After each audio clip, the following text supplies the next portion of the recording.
నమస్తే అండి, నా పేరు Lavanya. Welcome back to Bhimavaram special kitchen. ఈరోజు నేను మీకు ఇంట్లోనే ఎగ్లెస్ వెనీలా స్పంజ్ కేక్ని ఎలా తయారు చేసుకోవాలో చూపిస్తున్నాను అండి. నేను చెప్పే కొలతలు టిప్స్ కనుక ఫాలో అయితే మీరు దీన్ని చాలా చాలా ఈజీగా ప్రిపేర్ చేయొచ్చు. ఇంట్లో అవెన్, ఎయిర్ ఫ్రైయర్ అలాంటివి ఏమీ లేకపోయినప్పటికీ కూడా గ్యాస్ మీదే మనం పర్ఫెక్ట్గా స్పంజ్ కేక్ని ప్రిపేర్ చేసుకోవచ్చు. చూస్తేనే అర్థమవుతుంది కదండి, మధ్య మధ్యలో బబుల్స్గా వచ్చి ఎంత పర్ఫెక్ట్గా కేక్ అనేది వచ్చిందో. పిల్లలు కూడా చాలా చాలా ఇష్టంగా తింటారండి, అంత బాగుంటుంది. మరి దీని ప్రాసెస్ ఏంటో చూసేద్దామా. ముందుగా ఒక మిక్సింగ్ బౌల్ని తీసుకుని దాంట్లోకి 3/4 కప్పు దాకా కూడా పెరుగుని వేసుకోండి. అలానే ఒక అరకప్పు దాకా కూడా పంచదారని వేసుకుని ఈ రెండు కలిసి పంచదార బాగా కరిగేంత వరకు కూడా కలుపుకోండి. మీ దగ్గర మెజరింగ్ కప్స్ లేకపోతే గనక ఒక గ్లాస్ తీసుకుని దాంతో కూడా ఇదే మెజర్మెంట్స్తో తయారు చేసుకోవచ్చు. ఈ విధంగా బాగా కలిసిపోయిన తర్వాత దీంట్లోకి ఒక 1/2 కప్పు దాకా కూడా కాచుకుని చల్లారి పెట్టుకున్న పాలను వేసుకోండి. అలానే 1/3 కప్పు దాకా కూడా నూనెను వేసుకోవాలి. సన్ఫ్లవర్ నూనె కానీ ఏదైనా వెజిటేబుల్ ఆయిల్ కానీ వేసుకోవాలి. వేరుశనగ నూనె లాంటివి వేస్తే టేస్ట్ కానీ స్మెల్ కానీ అస్సలు బాగోదండి. ఇవన్నీ కూడా కలిసేంత వరకు కూడా బాగా కలిపేసుకోండి.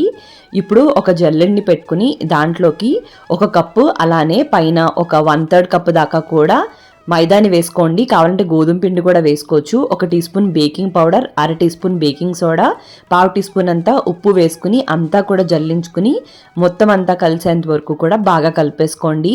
కలుపుకున్నప్పుడు మధ్యలో 1 టీ స్పూన్ అంతా వెనిలా ఎసెన్స్ కానీ లేదంటే మీకు నచ్చిన ఎసెన్స్ ఏదైనా కూడా వేసుకోవచ్చు.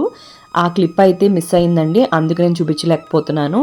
ఈ విధంగా ఒకే డైరెక్షన్లో కలుపుకోవాలి. ఇలా రిబ్బన్ కన్సిస్టెన్సీ రావాలి, ఎక్కడా కూడా ఉండలు కట్టకుండా ఉండాలన్నమాట. ఇప్పుడు మన ఇంట్లో ఉన్న ఒక స్టీల్ బాక్స్ని తీసుకుని మనం కేక్ని ప్రిపేర్ చేయొచ్చండి. ఇలా బటర్ పేపర్ ఉంటే అడుగున అలానే సైడ్స్ని కూడా పెట్టుకోండి. లేకపోతే కనుక ఆయిల్ని రాసుకుని దానిపైన మైదా పిండి వేసుకుని డస్ట్ చేసుకున్నా కూడా పర్ఫెక్ట్గా కేక్ అనేది వచ్చేస్తుంది. ఇలా బ్యాటర్ మొత్తం వేసిన తర్వాత 2-3 సార్లు ట్యాప్ చేసుకుని ఒక గిన్నెని నేను ఆల్రెడీ సిమ్లో 5 నిమిషాల పాటు హీట్ చేసుకుంటున్నానండి. దాంట్లో ఇలా ప్లేట్ని రివర్స్ చేసి కానీ లేదంటే ఏదైనా స్టాండ్ని కానీ పెట్టాలి. ఎందుకంటే మనం ఈ కేక్ని బేక్ చేసే గిన్నె ఏదైతే ఉందో అది డైరెక్ట్గా కడాయికి టచ్ అవ్వకూడదు. కిందే కాదు చుట్టూరు కూడా ఎక్కడా కూడా టచ్ అవ్వకుండా ఉండాలి. అలానే మూతకు కూడా టచ్ అవ్వకుండా ఉండాలి. మీరు ఇలాంటి గ్లాస్ లిడ్ కనుక పెడితే ఇలా కంపల్సరీ ఏరిపోకుండా ఒక పేపర్ని పెట్టేసుకోండి.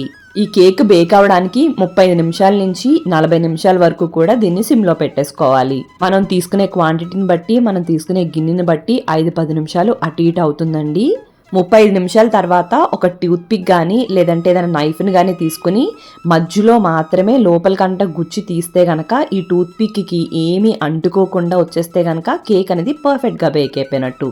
ఇప్పుడు వెంటనే స్టవ్ని కట్టేసుకుని ఈ కేక్ టిన్ని బయటికి తీసేసుకుని పూర్తిగా చల్లారేంత వరకు కూడా పక్కకు పెట్టుకోండి. చల్లారిన తర్వాత ఈ బాక్స్ని రివర్స్ చేసేస్తే చూసారు కదా ఇంత పర్ఫెక్ట్గా ఊడొచ్చేస్తుందండి. మీరు బటర్ పేపర్ వేయకపోయినా కూడా ఆయిల్ గ్రీస్ చేసుకుని మైదా పిండిని డస్ట్ చేసుకున్నా కూడా ఇంతే పర్ఫెక్ట్గా వచ్చేస్తుంది అనమాట. ఇప్పుడు దీన్ని మీకు నచ్చినట్టుగా కట్ చేసేసుకుని పిల్లలకి సర్వ్ చేయొచ్చు. కావాలంటే దీన్ని లేయర్స్గా కట్ చేసుకుని క్రీమ్ని అప్లై చేసుకుని ఏదైనా స్పెషల్ అకేషన్స్ ఉన్నప్పుడు కూడా దీన్ని కేక్ బేస్ లాగా యూజ్ చేసుకుని క్రీమ్ కేక్ని తయారు చేసేసుకోవచ్చు అనమాట. చూస్తేనే అర్థమవుతుంది కదండి ఎంత పర్ఫెక్ట్గా స్పంజీగా వచ్చిందో. మరి మీకు ఈ వీడియో నచ్చినట్టయితే తప్పకుండా like, comment, share and subscribe to Bhimavaram special kitchen. Thank you అండి. మరి మళ్ళీ వీడియోలో కలుద్దాం.